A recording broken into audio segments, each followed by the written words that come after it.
Hello and welcome to the online platform of Gyandeep Academy. So या ठिकाणी आपण पॉलिटीचा एक प्रश्न पाहणार आहोत, मेन्स 2024 मधला. ओके, तो प्रश्न बघा, 2024 मेन्स मध्ये विचारला गेलेला पॉलिटी मधला हा प्रश्न आहे. राईट टू प्रायव्हसी कशाबद्दल विचारलंय? राईट टू प्रायव्हसी बद्दल विचारलंय. So it is intrinsic to life, right to life and personal liberty and is inherently protected under Article 21 of the Constitution. हा झाला पहिला पार्ट प्रश्नाचा.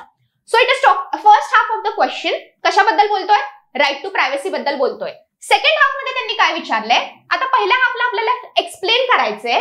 त्यासोबत in this reference discuss the law relating to DNA testing of child in the womb to establish its paternity. म्हणजे ते विचारतायत paternity taste जी केली जाते, okay, जेव्हा म्हणजे एखादी फिमेल प्रेग्नेंट आहे, सो त्या ठिकाणी जर पॅटर्निटी डिस्प्युटेड असेल, जर संशयित असेल, तर पॅटर्निटी टेस्टची डिमांड केली जाते. सो ती कितपत एथिकल आहे, कितपत लिगलाइज केली गेली आहे आणि त्याचा रेफरन्स किंवा त्याचं कोरिलेशन कितपत योग्य किंवा अयोग्य आहे, हे आपल्याला राईट टू प्रायव्हसीच्या अंडर डिस्कस करायचंय.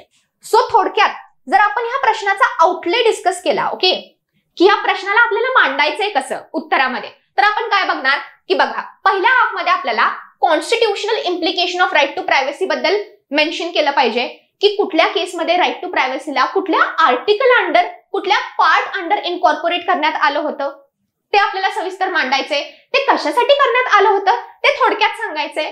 आणि सेकंड हाफ मध्ये yes we need to talk about legal provisions regarding DNA testing और paternity test of a child आणि त्यासोबत its context with right to privacy. म्हणजे त्याला राईट टू प्रायव्हसी बद्दल आपण कसं कोरिलेट करतो. आपण म्हणजे प्रत्येक स्टुडंटचा दृष्टिकोन वेगवेगळा असणार आहे. सो ह्या ठिकाणी हा ओपन एंडेड क्वेश्चन आहे. इथं चूक किंवा बरोबर हा ज्याचा त्याचा दृष्टिकोन आहे, okay, it will be individual perspective.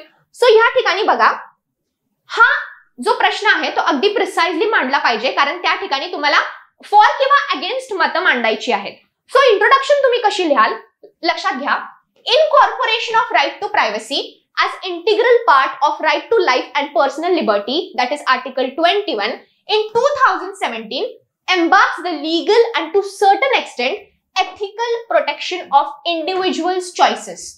म्हणजे या ठिकाणी जे आपण राईट टू प्रायव्हसीला आर्टिकल 21 मध्ये सामील केलं, त्यांनी काय गॅरंटी केलं हो, तर त्यांनी एथिकल आणि त्यासोबत लीगल प्रोटेक्शन कुणाचं, इंडिव्हिज्युअल चॉईसेसचं ग्रँट केलं. बरोबर.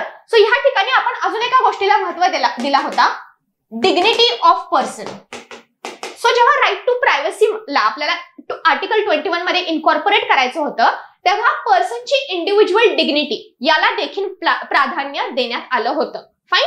So same applies to paternity testing where it intersects right to privacy with ethical concerns. म्हणजे आपल्याला इथे काय म्हणायचंय की पॅटर्निटी टेस्टिंगचं राईट टू प्रायव्हसी मध्ये इन्क्लुजन करणं हे कितपत एथिकल असेल ह्यावरती आपण आपले विचार प्रकट करणार आहोत. फाईन.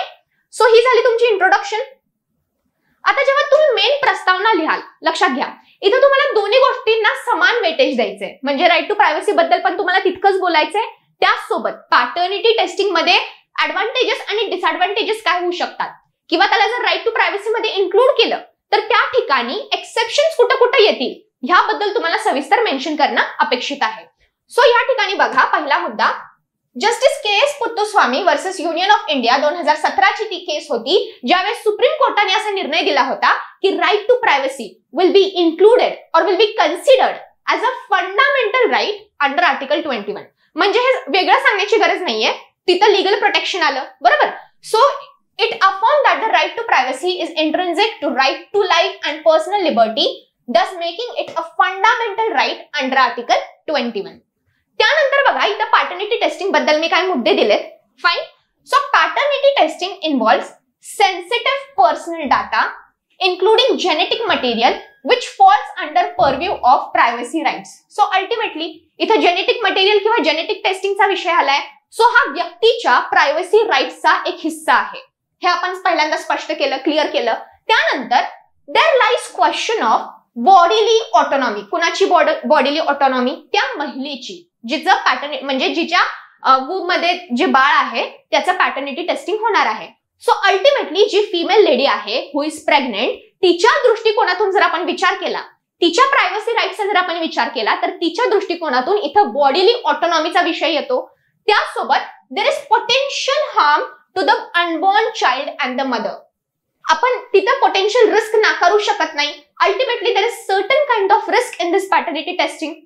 त्यानंतर in paternity disputes, while the alleged father may have the right to establish paternity, the right to privacy of the mother and the unborn child must also be respected. म्हणजे या ठिकाणी दोन्ही पार्ट्यांना समान वेटेज दिलं पाहिजे. जेव्हा न्याय निवारा होणार आहे त्यावेळेस सिच्युएशनला लक्षात घेतलं पाहिजे. ठीक आहे.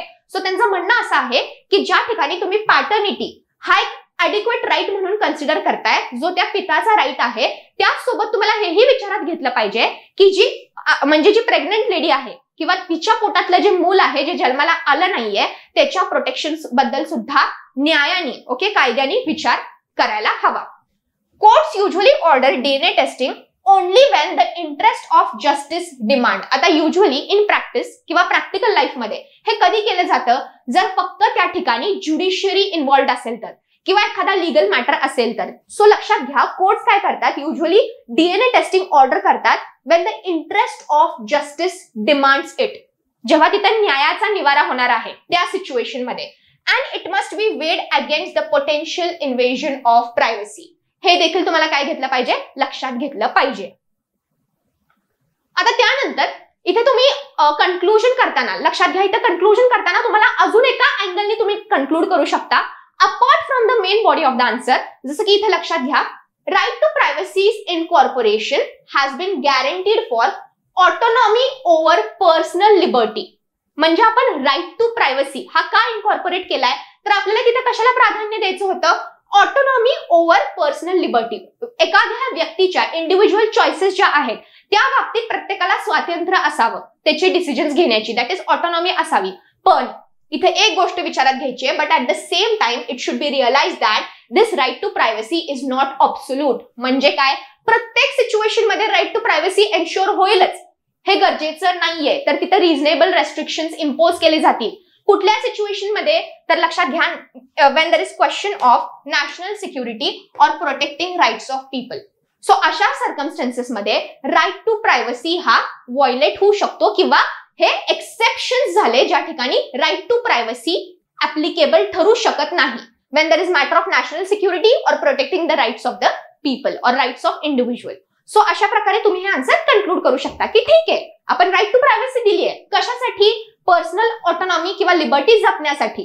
पण हे विचारात घेतलं पाहिजे, हे लक्षात घेतलं पाहिजे की हा ऑब्सोल्यूट राईट नाहीये. It is not absolute in nature. या ठिकाणी रिझनेबल रेस्ट्रिक्शन्स इम्पोज केले जाऊ शकतात when there is matter of national security or personal rights protection or protection of the person. Fine. So अशा प्रकारे तुम्ही हे उत्तर कन्क्लूड करू शकता. थँक्यू.